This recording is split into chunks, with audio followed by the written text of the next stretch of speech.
बिस्मिल्लाहिर्रहमानिर्रहीम। अस्सलाम वालेकुम स्टूडेंट्स। जिस तरह आपको पता है मैंने तैयारी स्टार्ट की हुई है आपके साथ पीएचडी सीटीटीएम वगैरह की पोस्ट के हवाले से यूके एजुकेशन कैडर में अनाउंस हुई है।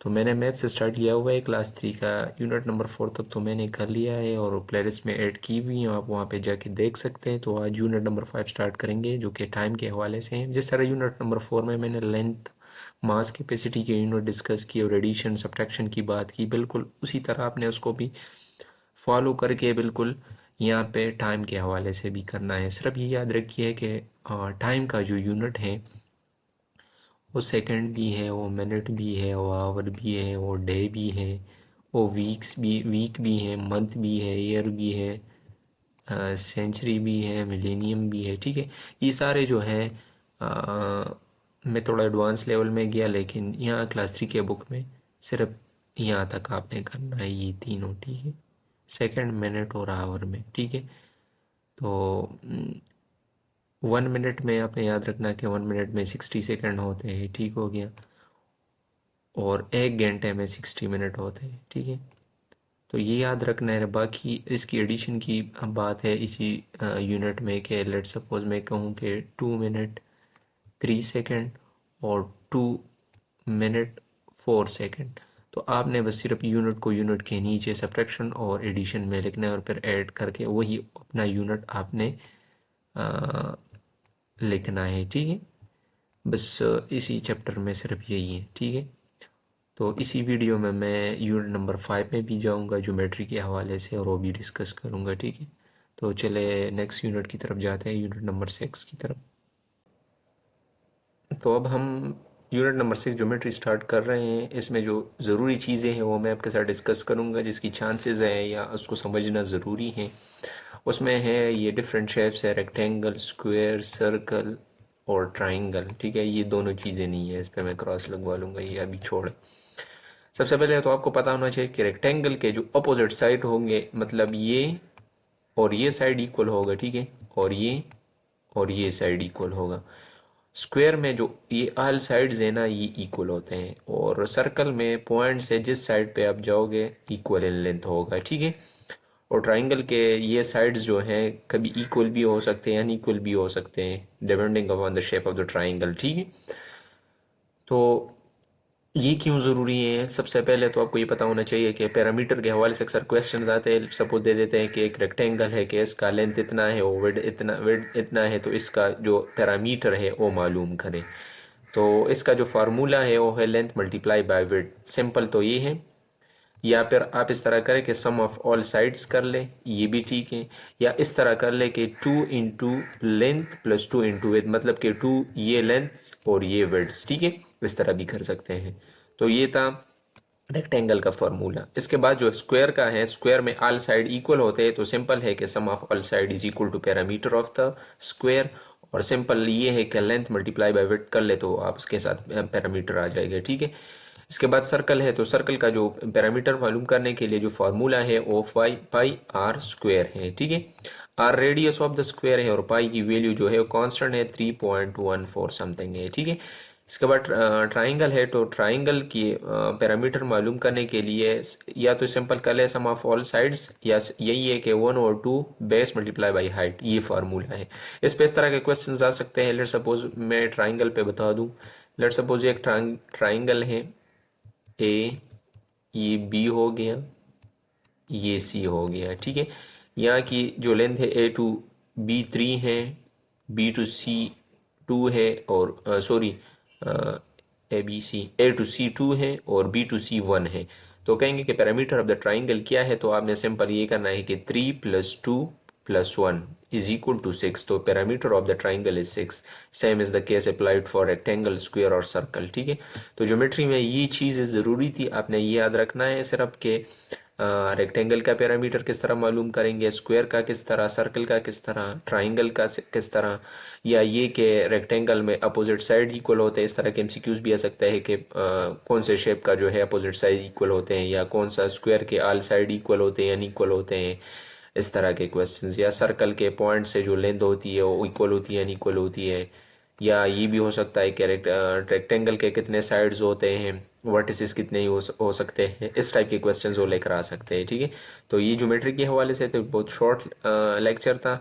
तो इसी लेक्चर में मैं यूनिट नंबर 7 जो कि लास्ट है क्लास 3 का, वो भी ऐड करने जा रहा हूँ, ताकि एक ही वीडियो में आपको ये 5, 6 और 7 यूनिट मिले। ठीक है, यूनिट है क्लास 3 का, जिसमें कुछ डेटा के हवाले से, डेटा हैंडलिंग के हवाले से डिफरेंट टाइप ऑफ चीज़ें, लाइक कैरोल डायग्राम। तो कैरोल डायग्राम इस तरह का डायग्राम होता है जिसमें हम डिफरेंट चीज़ों को सॉर्ट आउट करते हैं according to characteristic, figure, number, या ये मुख्तलिफ चीज़ें हम जहन में रखते हैं कि मतलब करेक्टरिस्टिक इसका क्या है, फिगर्स क्या है, नंबर क्या है, डिफरेंट चीज़ें क्या है। इन चीज़ों के बिना पर हम इसको सॉर्ट आउट करते हैं, मतलब डेटा को हैंडल करते हैं, उसके मुताबिक वो स्टोर करते हैं, सेव करते हैं। यहाँ पे मैंने एग्जांपल ऐड की हुई, यहाँ पे आप अगर देख ले तो ये बेस्ड ऑन दीज 4 करेक्टर हम कह सकते हैं, या तो इसमें क्या है कि रेक्टेंगल है, लेट्स सपोज रेक्टेंगल है, तो हम इसमें देखेंगे कि रेक्टेंगल टाइप चीज़ें कौन कौन सी है। तो हम देखते हैं कि बी, आई और एफ, ये बी आई और एफ जो है, सॉरी, ये रेक्टेंगल इसी में आते हैं, क्योंकि इसके करेक्टरिस्टिक बिल्कुल रेक्टेंगल की ही है, क्योंकि मैंने कहा था कि अपोजिट साइड इक्वल होंगे, तो इसके अपोजिट साइड इक्वल है, यहाँ पे भी, यहाँ पे भी। इसके बाद स्क्वायर है, स्क्वायर में इस तरह होता है कि जो ऑल साइड्स होते हैं वो इक्वल होते हैं। तो हम जी और जे को देख ले तो ये बिल्कुल इक्वल है, तो हम यहाँ पे जे और जी और जे लिख लेंगे। ठीक है, इस तरह ट्राइंगल की हमने बात की थी, तो ट्राइंगल 3 साइड्स होते हैं, इक्वल एंड इक्वल होते हैं, तो हम देख सकते हैं ए डी और एच जो है, ए डी, ए डी और एच जो है इसमें आती है। इसके बाद सर्कल है, तो सर्कल में मैंने कहा था कि पॉइंट से हर साइड पे इक्वल होते हैं, और शेप का तो सबको पता होगा। ठीक है, तो सी और ई जो है इसमें आएंगे, सी और ई।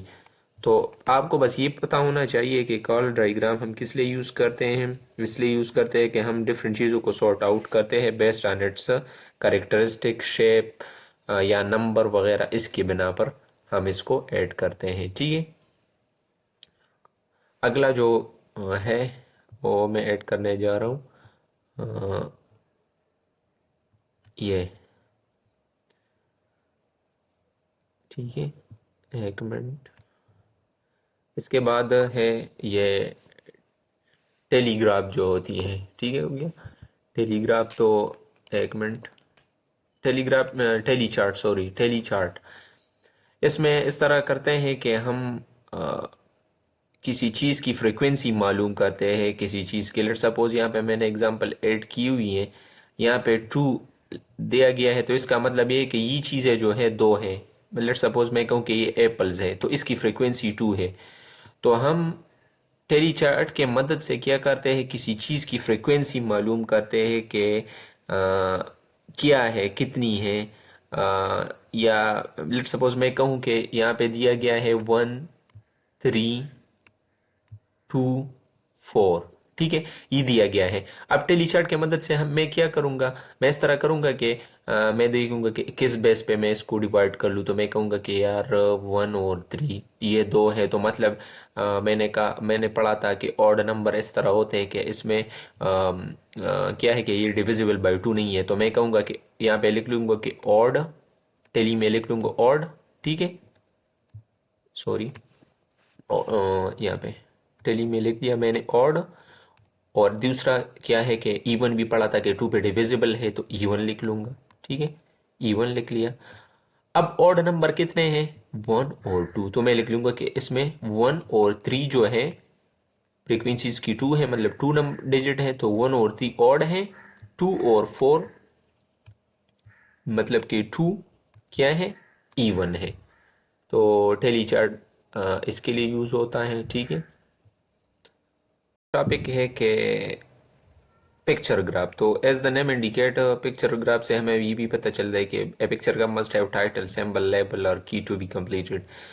लेट सपोज यहाँ पे ये टाइटल दिए गए हैं, या टाइटल, सॉरी, ये कलर ऑफ टीचर्स कार, ये टाइटल है। ठीक है, लेबल्स क्या हैं कि ग्रीन है, ऑरेंज है, पर्पल है, लाइम है, ठीक है। तो इसके बिना पर आपने करना है कि मतलब कि ग्रीन गाड़ियाँ ये है, ऑरेंज ये है, पर्पल ये है, लाइम ये है, और आखिर में की 5 कार्स हैं। तो हम पिक्चर को देख के लेट सपोज उसके मुताबिक जो टाइटल दिया गया है उसके मुताबिक हम इसको सॉर्ट आउट करते हैं, ठीक है। तो इस किस्म के ग्राफ्स को डेटा कलेक्शन के लिए यूज़ किया जाता है, इसको पिक्चर ग्राफ कहते हैं। तो ये साल अबाउट मैथमेटिक्स क्लास 3 इतना मुश्किल नहीं था, आसान आसान चीज़ें। इंशाल्लाह जब फोर्थ फिफ्थ में क्लास पे मैं जाऊंगा तो थोड़ी चीज़ें थोड़ी मुश्किल होगी, लेकिन इंशाल्लाह मैं कोशिश करूंगा कि आपके लिए आसानियाँ पैदा करूं।